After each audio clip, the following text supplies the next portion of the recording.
Dictation start.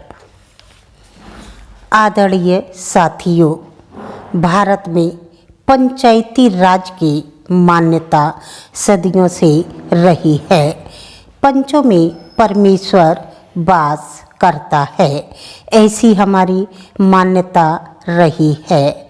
वेदों में कहा है कि 5 व्यक्ति समर्पित रूप से मिलकर यज्ञ को पूर्ण करें।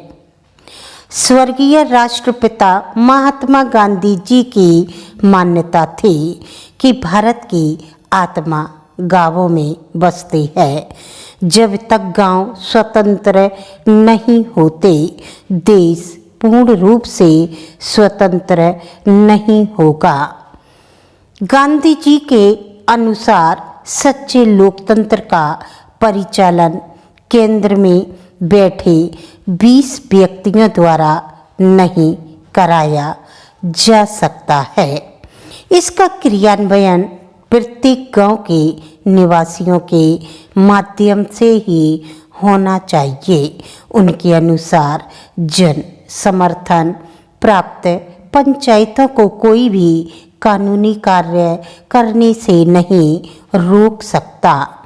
गांवों का प्रत्येक समूह या उस समूह के सदस्य अपनी पंचायत बना सकते हैं, चाहे भारत के अन्य गांवों में पंचायतें हों अथवा नहीं हों।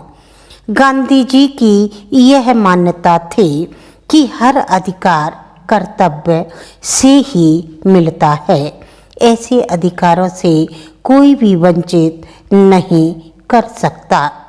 पंचायत लोगों की सेवा करने के लिए है तथा भारत का हर लोकतंत्र इकाई गांव ही है।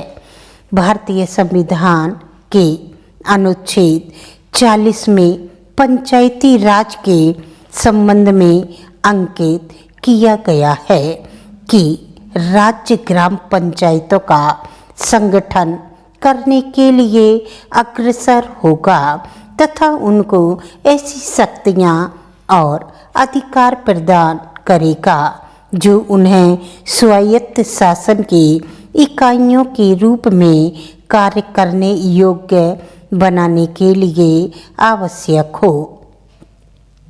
इस उद्देश्य से प्रेरित होकर भारत सरकार ने पंचायती राज व्यवस्था को सुदृढ़ करने के लिए समय समय पर कदम उठाई हैं। 2 अक्टूबर 1952 को भारत सरकार द्वारा ग्रामीण विकास हेतु सामुदायिक विकास कार्यक्रम प्रारंभ किए गए। इसके अधीन स्थानीय विकास हेतु सरकार द्वारा विकास खंडों को अनुदान राशि दी गई। भारत सरकार ने देश के ग्रामीणों का सर्वांगीण विकास करने हेतु पंचायत राज संस्थाओं के संबंध में 1957 में बलवंत राय मेहता समिति का गठन किया गया। इस समिति ने सिफारिश की कि विकास से संबंधित समस्त कार्यों को पंचायती राज संस्थाओं को सुपुर्द कर दिया जाना चाहिए। समिति की सिफारिश के अनुसार ग्राम स्तर पर ग्राम पंचायतें पूर्णतः निर्वाचित हों। इनमें 2 महिला अनुसूचित जाति व अनुसूचित जनजाति का प्रतिनिधि मनोनीत हो। ब्लॉक स्तर पर पंचायत समिति विकास के समस्त कार्य हाथ में लें। ऐसी व्यवस्था है कि पंचायत समिति धीरे धीरे एक सक्षम प्रजातांत्रिक संस्था के रूप में कार्य करे। जिला स्तर पर पंचायत समिति में समन्वय रखने हेतु प्रत्येक जिले में जिला परिषद का गठन हो तथा उसमें सांसद विधानसभा सदस्य भी सदस्य रहे। भारत सरकार द्वारा बलवंत राय मेहता समिति की सिफारिशों को स्वीकार करते हुए राज्य सरकारों को निर्देश दिया कि ग्रामीण क्षेत्रों का विकास करने हेतु पंचायती राज व्यवस्था शुरू की जाए। राजस्थान सरकार ने देश में सबसे पहले 2 अक्टूबर 1959 को नागौर में दीप प्रज्वलित कर त्रिस्तरीय पंचायती राज व्यवस्था आरंभ की।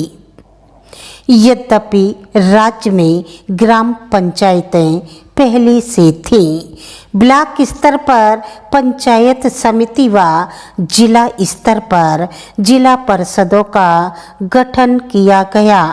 वर्ष 1960 में प्रथम चुनाव हुए।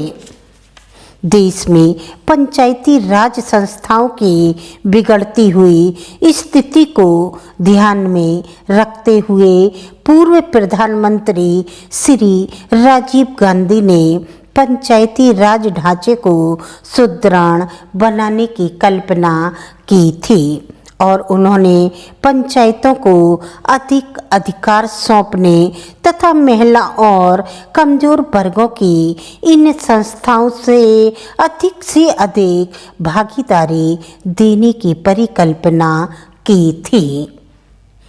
हमारे वर्तमान प्रधानमंत्री के प्रयासों से अब यह संभव हो पाया है कि इस संबंध में शुरू किए गए प्रयासों तथा राष्ट्रपिता महात्मा गांधी जी के ग्राम स्वराज के स्वप्न को साकार बनाने की दृष्टि से संविधान में 73वें संशोधन की कुछ महत्वपूर्ण बातों का जिक्र करना चाहूँगा। पंचायती राज संस्थाओं को प्रथम बार संवैधानिक दर्जा दिया गया। सभी राज्यों में पंचायती राज की त्रिस्तरीय पद्धति लागू की गई, लेकिन जिन राज्यों की संख्या 20 लाख से कम है वहां बीच के स्तर की इकाई गठित करने की मर्जी राज्य सरकारों पर छोड़ी गई है। ग्राम सभा को वैधानिक दर्जा दिया गया। हर 5 वर्षों में अनिवार्य रूप से चुनाव होंगे। चुनावों की व्यवस्था एक स्वतंत्र चुनाव आयोग करवाएगा। आपको डिक्टेशन अच्छी लगी तो आप लाइक करें, सब्सक्राइब करें। That's all.